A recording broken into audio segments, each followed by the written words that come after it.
Assalamualaikum dan selamat sejahtera. Kami daripada kumpulan 4 akan membincangkan topik berkenaan teknologi komunikasi dan maklumat, kemudahan dalam mengenali etnik dan agama berbeza dalam isu berita palsu, penipuan dalam talian, ancaman perpaduan keharmonian negara. Saya, Farah Miza binti A. Zairul Azwan, nombor matrik 211451. Saya Nur Anis Nabila binti Nur Ramlan, nombor matrik 212519. Saya Nurul Huda binti Muhammad Naim, nombor matrik 211814. Saya Chan Pei Shan, nombor matrik 211714. Saya Deng Sin Er, nombor matrik 211420. Saya Yap Kha Jun, nombor matrik 213084. Saya akan teruskan dengan pengenalan bagi topik kami. Teknologi ICT merupakan satu medium yang digunakan untuk memproses data dan menyebarkan maklumat ke seluruh pelosok dunia. Begitu jugalah fungsi teknologi komunikasi dan maklumat berperanan dalam menyebarkan hal dan isu semasa berkaitan pelbagai etnik dan agama melalui platform seperti laman sosial, berita dalam talian dan sebagainya supaya semua bangsa dan kaum dapat saling mengenali budaya dan agama lain. Namun, semakin berkembang maju penggunaan ICT di serata dunia, semakin banyak cabaran yang perlu dihadapi oleh semua pengguna yang terdiri daripada pelbagai kaum. Antara isu yang paling membimbangkan pada masa kini adalah isu berita palsu dan penipuan yang berlaku secara dalam talian telah mengancam perpaduan serta keharmonian negara. Beberapa punca telah menyebabkan isu berita palsu dan penipuan ini berlaku. Oleh itu, pelbagai langkah perlu dilaksanakan dalam membanteras isu ini agar tidak menggugat keamanan dan perpaduan negara.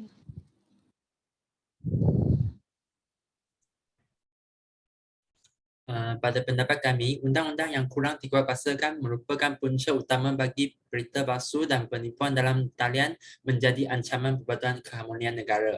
Hal ini berlaku demikian kerana pihak kerajaan kurang mengambil perhatian dan menitik beratkan isu tersebut. Oleh sebab itu, ramai menyebar berita palsu dan penipu dapat menyalahgunakan kelonggaran undang-undang untuk melakukan penjenayahan demi tujuan dan faedah mereka. Hal ini disebabkan oleh penyebar berita palsu dan penipu tidak berasa takut dan tidak peduli terhadap hukuman dan dendaan yang sangat ringan. Sebagai kesan, kes penyebaran berita palsu dan penipuan dalam talian akan semakin bertambah jika pihak kerajaan masih tidak menguatkuasakan undang-undang. Selain itu, bilangan penjenayah yang semakin bertambah juga akan mengancam perpaduan keharmonian negara.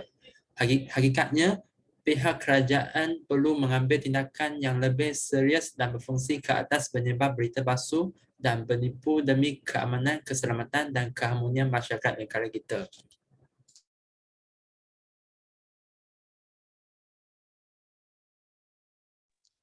Seterusnya, antara punca berlakunya penyebaran berita palsu secara berleluasa adalah kerana tahap literasi media dan juga informasi yang masih rendah dalam kalangan rakyat Malaysia.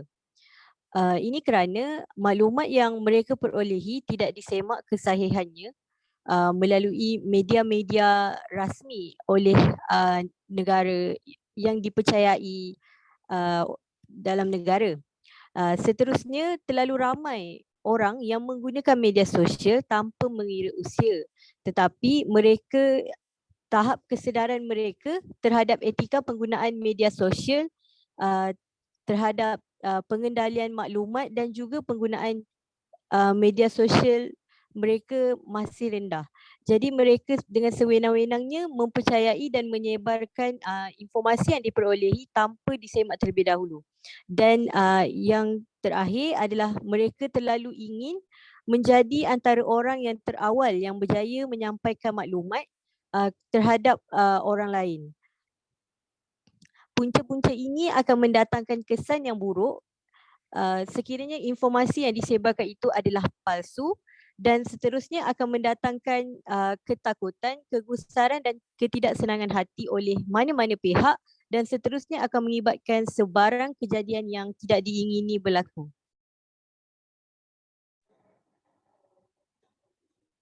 Bagi mengatasi isu berita palsu atau penipuan atas talian, berbagai jenis langkah boleh diambil. Salah satu langkah teknologi komunikasi dan maklumat untuk mengatasi pelakuan penyebaran berita palsu adalah mengadakan kempen atas talian. Pihak kerajaan boleh mengadakan kempen kesetaraan tentang berita palsu atau penipuan atas talian seperti di YouTube, Facebook dan TikTok. Kempen atas talian dapat dijalankan dengan lebih mudah, kos efektif dan efisien.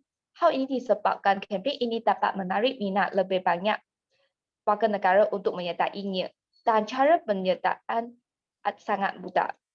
So, melalui kempen atas talian, kesetaraan warga negara terhadap penipuan atas talian dapat ditingkatkan dan seterusnya mengurangkan penyebaran berita palsu. Dengan adanya interaksi di media-media sosial, warga negara Malaysia dapat lebih memahami keburukan berita palsu dan dapat membezakan realiti berita tersebut serta mengurangkan konflik antara etnik dan agama yang berbeza untuk mengekalkan persatuan negara. Langkah yang seterusnya ialah meningkatkan penguatkuasaan undang-undang cyber. Pihak kerajaan telah memperkenalkan beberapa undang-undang cyber untuk mengatasi jenayah cyber yang dapat menjejaskan perpaduan negara kita yang berbeza etnik dan agama.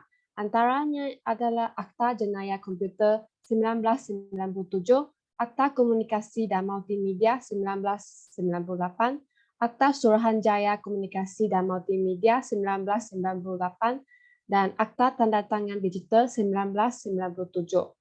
Namun pihak kerajaan haruslah meningkatkan penguatkuasaan undang-undang cyber tersebut supaya dapat meningkatkan lagi denda sebanyak RM10,000 Malaysia atau dipenjarakan 5 tahun ke atas. Dengan ini, pihak yang ingin mengambil kesempatan untuk menyebarkan berita palsu atau penipuan atas talian akan berfikir 2 kali sebelum melakukan jenayah tersebut. Kemudahan teknologi maklumat dan komunikasi terus dapat dimanfaatkan untuk mengenali etnik dan agama yang berbeza di Malaysia.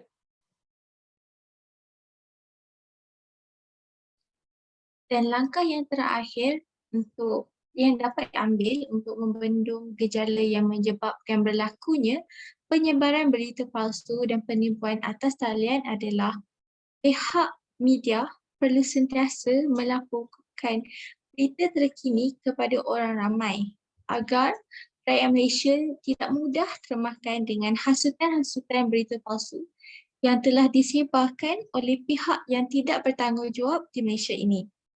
Pihak media juga perlu mengetahui berita palsu yang telah disebarkan oleh mereka agar dapat melaporkan kepada masyarakat tentang kesahihan atau tidak oleh berita palsu tersebut.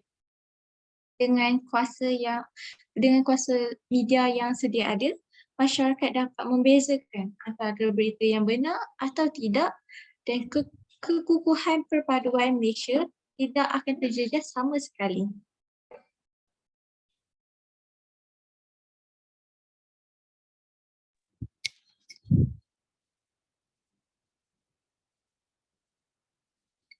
Okay, saya akan teruskan dengan kesimpulan bagi topik kami.